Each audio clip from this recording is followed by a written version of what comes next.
The Global Latin Factor Podcast.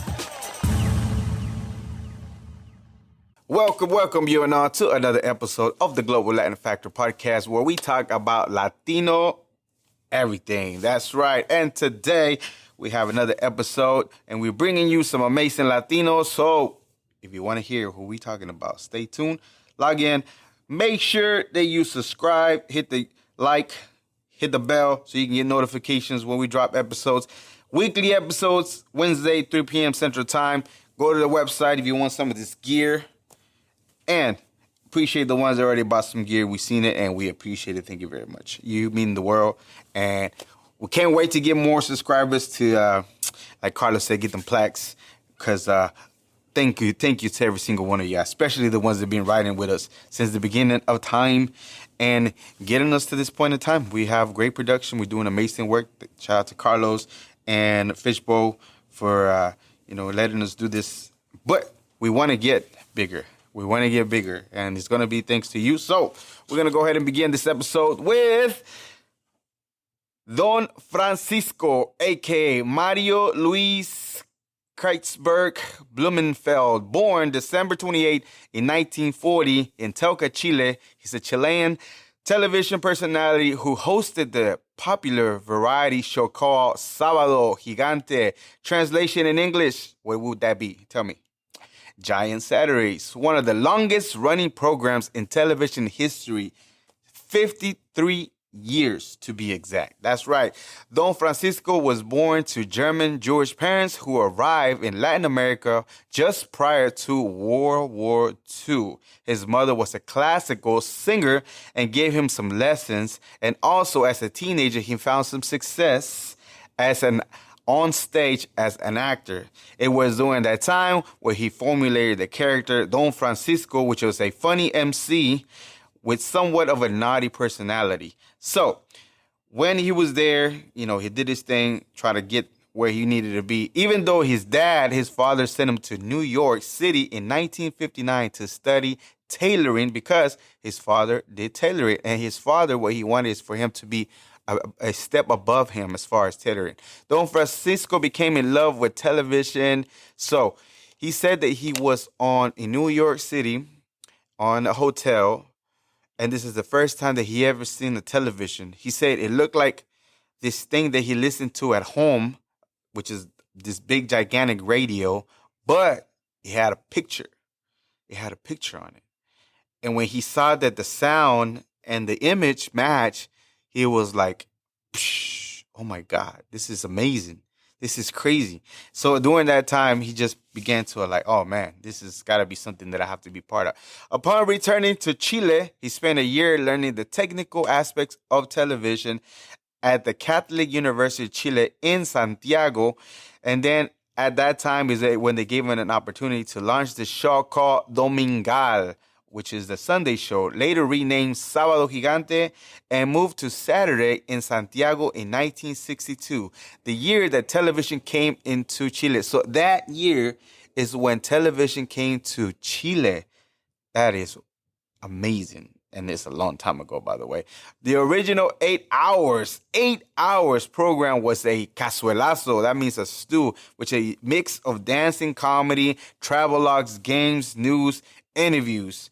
And when we talking about interviews, Don Francisco has interviewed the who is who of actors at that time. Just like we did the episode with Cristina, some of the main most famous actors, he got them in his couch and got to have a great conversation. He was the interviews is kind of like the style that I do, which I like to get to know fun facts about him and kind of shock your interviewee as far as this and that, and be like, what? Yeah, that's exactly what he liked. And I like that about him. I'm pretty sure it was some of his people doing the research, or maybe he did like to do the research himself. But either way, the way that he did his interviews, I like the way that he does, and it was amazing. And again, he has interviewed many people later. So later on, the show was reduced to only 3 hours. Don Francisco has also hosted Chilean versions of ¿Quién merece ser millonario?, which is kind of like a variation of Who Wants to Be a Millionaire, the British television show. And also he's done different things as far as like Deal or No Deal. Atrapa los Millones, which catches the millions, which is another American type of kind of show. The money dropped. He also has hosted the first 3 seasons of Atrapa los Millones before retiring from the program in 2014. He voiced Governor Bernardo de Galvez in 2003 episode of The Great Galvez, a PBS kids show which shows different kids. Which show PBS show library kids. That's what it's called. In 2012, Sábado Gigante celebrated 50 years on air. On April 18, 2015, Don Francisco announced the show would come to an end in September after 53 years on air. Sábado Gigante aired their final show that they call Hasta Siempre on September 19, 2015. On March 1st, 2016, Don Francisco announced his return to television and signed a multi-year deal with Telemundo. His first show on the network, titled Don Francisco Te Invita, a Sunday night talk show considered to be a spiritual successor to both Don Francisco Presenta and Sábado Gigante, which debuted October 9 in 2016. The Telemundo show was celebrated the show was canceled in 2018 after only airing 100 episodes. Now, I know you've seen it in social media because I saw it too, and I'm like, what? Because in social media, there's a lot of people that a lot of times you see posts that this person had passed away, and then all of a sudden, like, oh, no, they're not. I don't know who posted this, but that never happened. Well, on April's Fools in 2003, a rumor arose that Don Francisco had died. However, that was not true. He was in New York. He was in New York and New Jersey. Nothing was wrong with him. And again, he later had to show that nothing happened. It was just a joke. He had not passed away. But I'm pretty sure if you were on social media at that time, you noticed that something had happened. So, man, whoever, I think it was part of his team or not. But either way, he didn't pass away. He's still very much alive. His show was in the world. The Don Sábado Gigante is the world's longest running television variety show, according to Guinness World Record. So he's in the Guinness World Record for his show for being like forever and a day. Don Francisco has received numerous awards, such as the star on Hollywood Walk of Fame, which you can find it in 7018 Hollywood Boulevard. On March 1st, 2012, Don Francisco was inducted into the Television Academy Hall of Fame. On September 8, 2015, the city of New York named the street at the Washington Heights district in honor of Don Francisco, called Don Francisco Boulevard. Yeah, that's right. In 1992, Don Francisco so again, when we do episodes like this, we're trying to be transparent as far as like the amazing work that they've done, all these amazing like people, personalities of where they began and what they did. And some of the things usually we cover are real small things, but know that they're people too. So we not going to be transparent as far as some of the things that come up. So in 1992, he was sued by a model of one of his shows for sexual harassment and later on settled. And there's other lawsuits that are pending. And, I'm pretty sure he's going to deal accordingly. He has books and different things that he has written. So, yeah, definitely.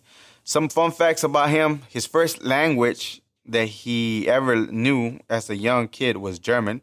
He spent a whole year at the station, as I mentioned earlier, learning before he was even given a chance. His dad escaped a concentration camp in Germany before leaving. And he is very superstitious to where he carries around this piece of, I think it's a piece of wood that he carries around with him that he feels is like a good luck charm. And he still to this day carries. Out of 53 shows, he only missed one show. And that's because his mother had passed away. That's the only reason why he missed. And without a doubt, Don Francisco is definitely a global Latin factor. If you never heard about him, I'm pretty sure you have. But if you haven't, go look some more biographies. There's different documentaries in English and Spanish too about Don Francisco. You couldn't miss a Saturday without being part of like the programming that he had, and he'll take you all over the place. Not only in the studio, but sometimes he took cameras like Cámara Viajera, where he took you to different places to see the world and so many countries that he visited, and showed like the whole Latino America, like what the people were living like and different things like that. So it's amazing that his show, there's a reason why he lasted so long, because they was always switching it up.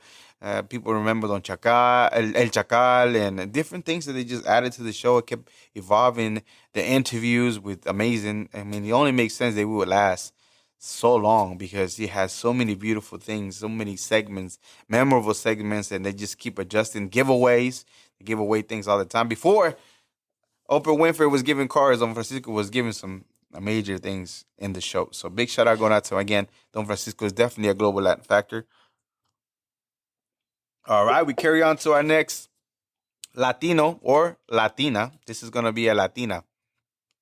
Like this Latina, I feel like she's known, but she doesn't get the spotlight that she needs to get, because as far as the achievement that she has, then she is like up there. I'm talking about even Jennifer Lopez was inspired by this lady by seeing her on the screen, to where sometimes I feel like some certain people don't know about her, and more people need to know. And there's so many interviews about her that I'm surprised that there's not more people that know about her. So we're gonna do an episode hoping that spikes your curiosity as far as who she is, and maybe you go find out some of the most amazing things that she's done, because she's done a lot of things. We're talking about Rosa Dolores Alverío Marcano, aka Rita Moreno, born December 1st in 1931 in Humacao, Puerto Rico. She's a Puerto Rican actress, dancer, author, and singer.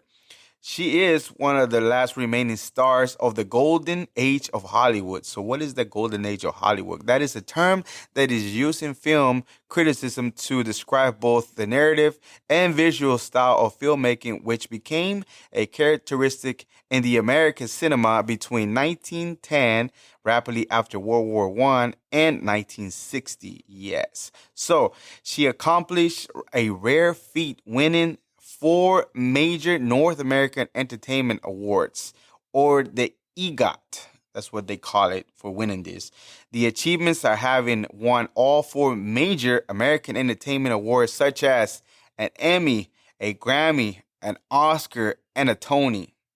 In 1977 and 78, she won an Emmy, Grammy in 1972, an Oscar in 1962, and a Tony in 1975.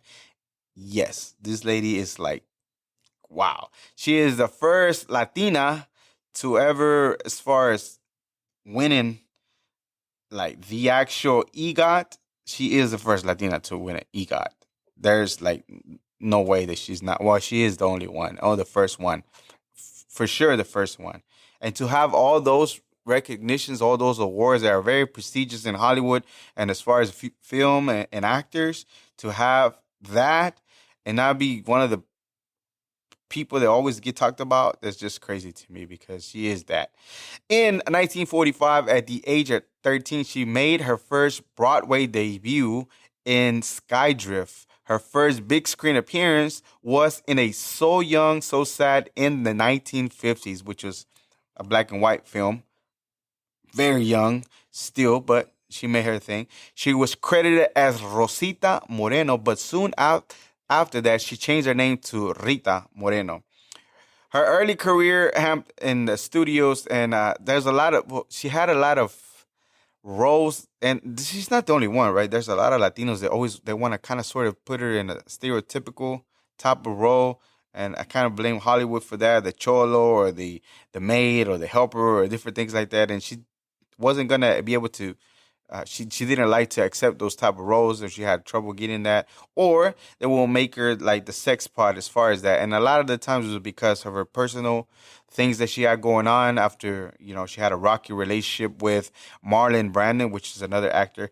And in 1961, she did attempt suicide. However, at the same year, Moreno received a critical acclaim as the fiery, cynical Anita in West Side Story. So I know if you heard of her, of Rita, it's because of West Side Story, the original one, not the remake that they made, which she was also part of it as an actress and as executive producer for the new version of the West Side Story. Now, she has been in at least 22 movies. That's just movies. That's not television. And some of the ones we mentioned earlier, West Side Story, the old one and the new one. Singing in the Rain, she had a small part. The Rockford Files, The Muppet Show, The Electric Company children's television series, and many, many more. She's also been in television series, other series, and theater. And with nearly 80, she's 88 or 89, if I'm not mistaken, with almost 80 years in the entertainment industry. Another award that she has won is called the Triple Crown of Acting, which is given to a person for winning an Academy Award, an Emmy, and a Tony for acting, which is a female actor and a Latina actress. She has also received the Presidential Medal of Freedom. She also was part of Martin Luther King Jr.'s speech, I Have a Dream. She was there during that time supporting. So she has done major, major things as far as that. And I don't know if maybe just me because she's an older actress, but I just feel like for her not to be spoken about more or not saying of the accomplishment that she had is crazy to me. And some of the highest civilian awards, Presidential Medal of Honor, being part of some of the, civil rights movements, being there at that time, inspiring other actors, not only Jennifer Lopez, but different actors that she inspired and little girls that can look at her and be like, oh, she's just like me. I can do it too. It's just amazing to me. And then without a doubt, Rita Moreno is also a major global Latin factor. So amazing. This is just a little something for you to maybe spike your curiosity. Same thing with Don Francisco, and go check them out and find out all the amazing things that they have. And it's amazing that even after, contemplating suicide and coming out of it, and her career started taking on and just becoming a major, major thing. To me, I feel like I don't know if Puerto Rico, how much they celebrate her, but I'm pretty sure they do. If you are Puerto Rican and you know about her, some fun facts about her, just let us know. Be more than happy to share them. So again, this was another episode of the Global Latin Factor podcast. Subscribe. And remember, we are just like you. We are the spice in this melting pot that it is the world. Until next time. Thank you very much for checking out this episode of the Global Latin Factor podcast. If you are enjoying the content, go and subscribe right now. Help us reach our channel goal of 1,000 subscribers so we can have more content coming out. And again, we appreciate the ones that already subscribed. Go like, go comment. Thank you very much. Subscribe. Thank you.